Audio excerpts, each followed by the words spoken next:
Welcome to Recipes for 7 Life. This is the season where everyone loves a couple of things, but apple being number one. And I'm going to show you how to make a dessert that everyone is going to love. Now, apple pie is among the top in my household. So I'm going to show you how to make something that's individualized for everyone. All you need is an air fryer and a few ingredients from your local Tops. So we start out by grabbing our air fryer, and then we grab a few ingredients and we mix in our apple pie filling and our nutmeg. Just mix those really well. From here, it just gets super simple.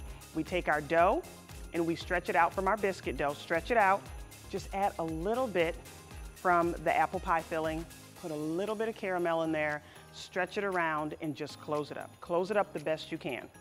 Put it inside of your air fryer, and we're going to put it in a total of 13 to 15 minutes, but halfway through we are going to flip it.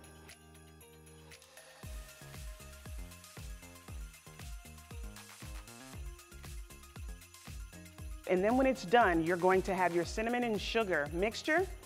Roll those babies in there, put them in a bowl or a dish, and drizzle some caramel on the top. I promise you, your friends and family will love this dish.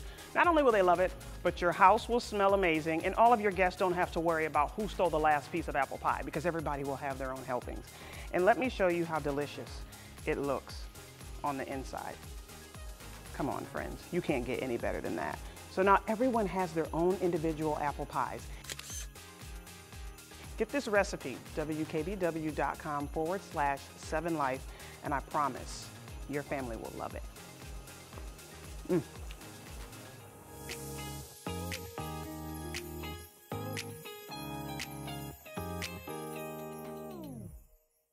Recipes for 7 Life would like to thank Close Mentor.